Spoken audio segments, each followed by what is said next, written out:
Graça e paz, abençoados. Voltando aqui sobre o tema juízo, o ponto cego do sistema religioso, parte 2.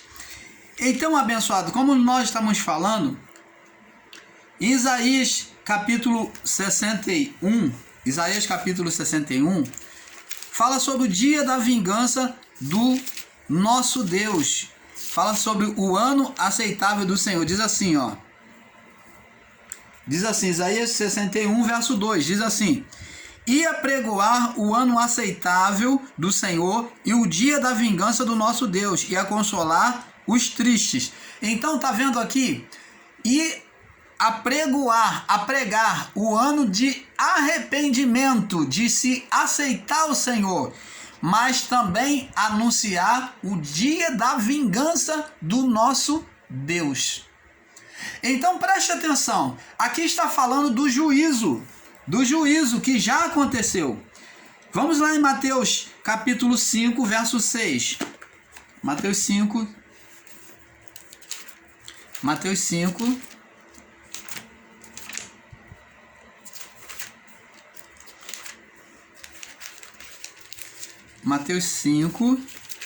no verso 6, diz assim: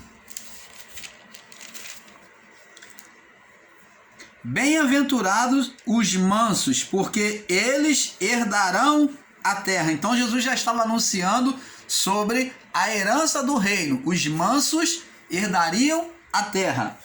Então, na bem-aventurança, você vê que Jesus ele já vem prometendo o reino. Agora, vamos no livro de Lucas,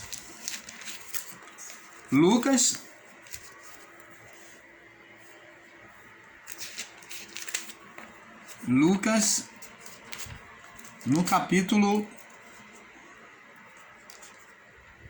19, Lucas 19, vamos observar aqui, no verso 10, diz assim: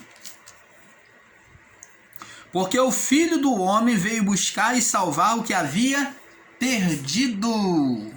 Opa! Há vários pontos de entendimento sobre esta palavra. O Filho do Homem veio buscar o que havia perdido. O que o Filho do Homem veio buscar? O que Deus perdeu? O que Deus perdeu? Aí alguns vão dizer que era a nação do povo de Israel. Seria isso verdade? Seria? Mas o que a palavra quer dizer acerca do que havia perdido é a comunhão do homem para com Deus. Os espíritos criados desde Adão até o juízo. O reino espiritual que o homem lançou fora e o Filho do Homem veio restaurar, veio trazer de volta. Tanto que Jesus, não só João Batista, como Jesus, vem anunciar a vinda de um reino. João fala, está próximo o reino dos céus. E Jesus fala, é chegado a vós o reino dos céus. O que então está sendo devolvido? O que o homem se perdeu? O reino. Ele entregou o reino a Satanás, o espírito criado por Adão, no seu estado original em Deus. Adão criou e entregou este governo ao governo da carne do homem, e o Filho do Homem veio se fazer condenado no corpo, na vida da carne, aonde o espírito condenava, espírito Satanás, e então para poder resgatar, tomar o reino de volta, agora não podendo mais colocar sobre a carne que foi domínio, que foi domínio de Satanás, Cristo vem colocar o seu reino aonde? Dentro do homem, no espírito humano. Ele fortalece, ele vivifica o espírito e torna o seu reino espiritual. Até porque ele bem sabia que a carne para nada presta, uma vez que a carne se tornou imperfeita, cheia de corrupção, deixou de serventia para Deus. Agora o seu projeto é só dentro, porque é eterno o espírito do homem. Ele bota dentro daquilo que é espiritual, no espírito do homem, bota o espírito de Deus, por onde se manifesta o reino de Deus. Vocês estão entendendo, amado? Então, porque o Filho do Homem veio salvar o que havia, veio buscar e salvar o que se havia perdido. É o reino, os espíritos humanos. Ele veio salvar da condição de morte. Ele veio buscar agora o homem para reinar no homem de volta. A comunhão com o homem. Então temos que ter esse entendimento, abençoados. Vamos agora no livro de João, capítulo 19. João, capítulo 19. No verso 30. João 19, 30. Diz assim. E quando Jesus tomou o vinagre, disse: está consumado. E inclinando a cabeça, entregou o Espírito. Então, pregar ira de Deus sobre o ímpio, pregar a existência do ímpio, pregar a ira de Deus sobre a vida do ímpio, pregar sobre filho da perdição, ensinar sobre essas coisas, é afirmar que o juízo ainda não aconteceu. E se nós nos procedermos assim, estamos caminhando igual ao sistema. Eles não acreditam na volta de Jesus. E se o juízo não aconteceu, Jesus não voltou. Se o juízo não aconteceu, então nós que estamos em graça não podemos também afirmar que Jesus voltou. Se você prega sobre ira de Deus sobre o ímpio, se você prega sobre a existência do ímpio, você está dizendo que vai haver juízo sobre o ímpio. Se você prega sobre filho da perdição, você está dizendo que não houve juízo, e você também está esperando Jesus voltar, como os do sistema religioso. Você está entendendo, amado? Então, abençoados, Jesus veio resgatar o reino. Por isso que ele veio buscar e salvar. Abençoados, João 19, Jesus fala, está consumado. Ele já reparou, ele já completou. A partir da cruz, a vinda dele já começa. O juízo já vai começando. Então está completo, realizado, preparado, né?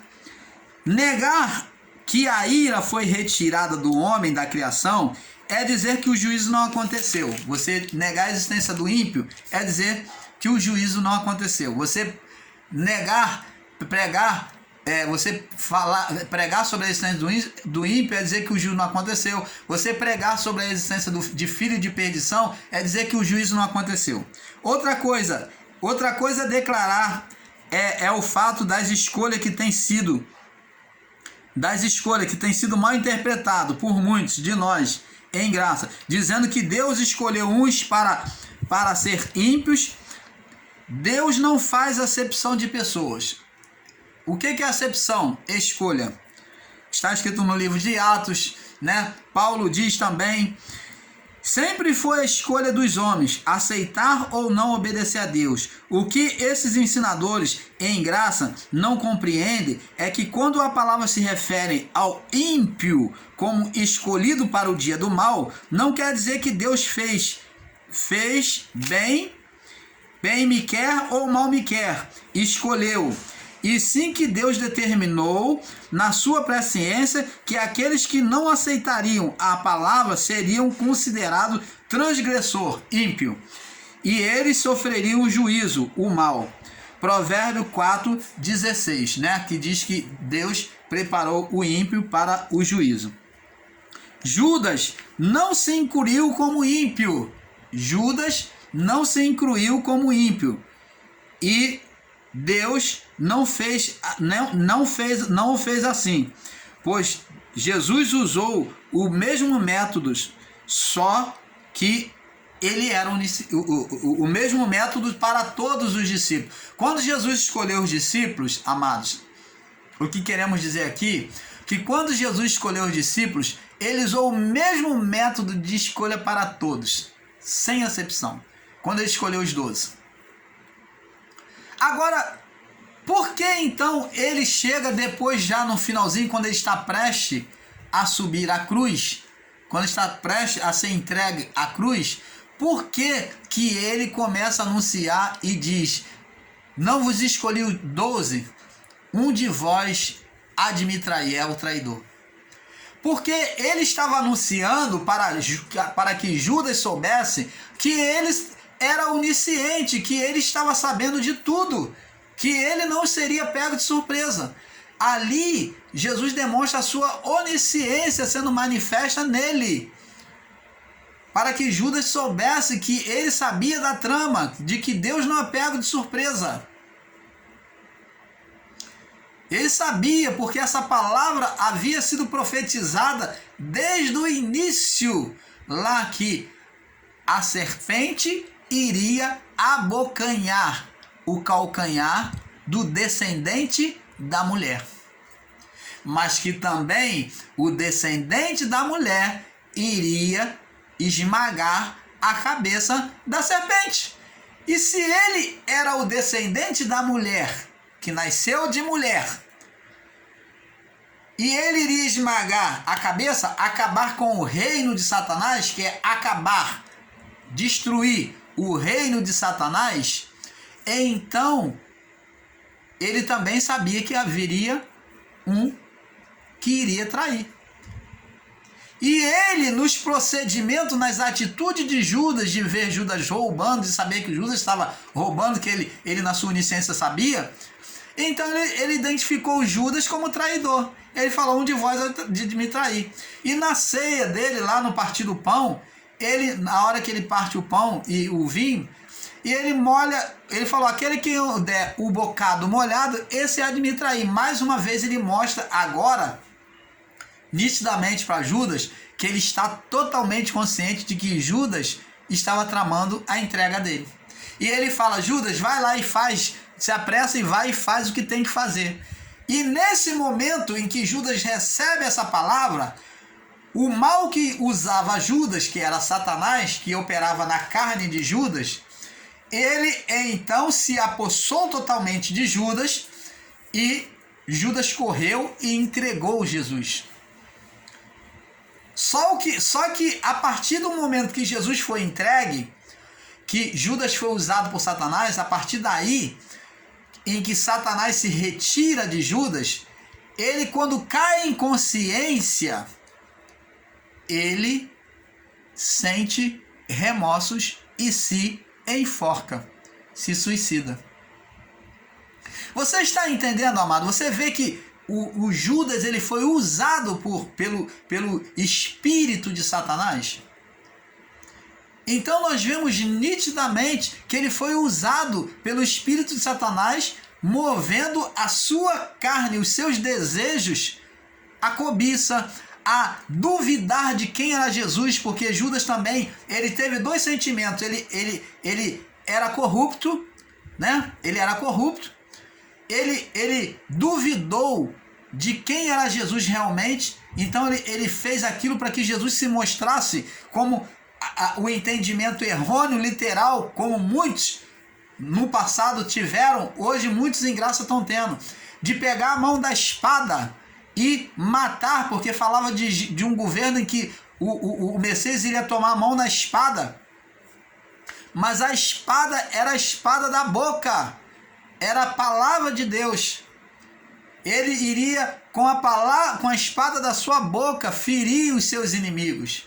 Então preste atenção, Judas, com entendimento errôneo, como o próprio Pedro, que pegou a mão da espada, eles tinham um entendimento como os zelotes, eu creio até que eles tinham um conceito zelote dentro do coração deles, né? Um ensino zelote, que era uma religião, né? Aonde o Messias ia vir com espada pelejar contra os inimigos. Pedro pegou a mão da espada e cortou a orelha do soldado mau quando vieram prender Jesus. Porque Pedro tinha o entendimento religioso zelote, daquele que tomava tudo à força, na luta, na batalha, no sangue, na matança. E eles entendiam que o reino do Messias era um reino de guerra, de combate. E Judas também tinha esse entendimento. E ele esperava que Jesus fosse reagir ao ser entregue. Então Jesus ia descer com anjos de hostes celestiais e com espada e pelejar contra os inimigos. E o povo hebreu naquela época, muitos deles tinham esse entendimento errôneo. Por isso lançou mão na espada a Pedro. Por isso Judas entregou Jesus, esperava que ele fosse como Elias, descer fogo dos céus e consumir os inimigos. Pedro também tinha esses entendimentos, tanto que Jesus em determinado momento, quando foi repudiado da sinagoga, rejeitado, que queriam apedrejar, eles falaram: Senhor, o Senhor quer que a gente clame a Deus e desça fogo dos céus e consuma eles? E Jesus falou: vocês não conhecem as Escrituras e nem o poder de Deus. Errais por não conhecer as Escrituras nem o poder de Deus, porque eles achavam que era da forma de Elias, de descer fogo do céu. Eles queriam descer fogo sobre aqueles que não concordavam com eles, com os inimigos que vinham contra eles. E não era dessa forma. Era um pensamento zelotes, que era na base da força do braço. Mas a palavra diz: maldito o homem que confia no homem e faz do seu braço de força, do seu braço de força, que confia no homem, no próprio homem, faz do seu braço de força, confia no seu próprio braço de força. Então, os zelotes tomavam tudo à força. Era como essas pessoas que faziam aquelas manifestações, né, de oposição ao governo romano, contra os cristãos, porque eles tinham um conceito cristão, mas eles queriam agir na base da sua justiça humana, na força, na violência. E eles não entendiam que o reino de Deus era um reino de amor, de paz. Por isso, Judas, quando viu que Jesus não reagiu a ser entregue na cruz, o que ele fez? Se suicidou, se sentiu remorso. Se sentiu totalmente condenado. Por isso ele se suicidou. Então, amados e abençoados, sobre este entendimento, temos que ter este entendimento perfeito da palavra de Deus. Se o juízo já veio, então, amados, não podemos jamais considerar e estar ensinando filho da perdição, filho da salvação, eleitos e não eleitos. Todos somos filhos de Deus. A palavra diz aqui em João, já para aquele povo, presta atenção, e não estávamos lá ainda, foi antes do juízo. Olha o que João descreve aqui. Olha a condição que João escreve. Recebe isso para nós fecharmos aqui este vídeo. Diz aqui: veio, João 1,11, veio para o que era seu quem? O povo de Israel. E os seus não o receberam, muitos deles. Mas todos, aqui ó, mas os que receberam, mas todos quanto receberam, todos que aceitaram a sua palavra, deu-lhes o poder de serem feitos, ó, deu-lhes o poder de serem feitos, serem incluídos, filhos de Deus. Aos que creem, aos que aceitam o seu nome.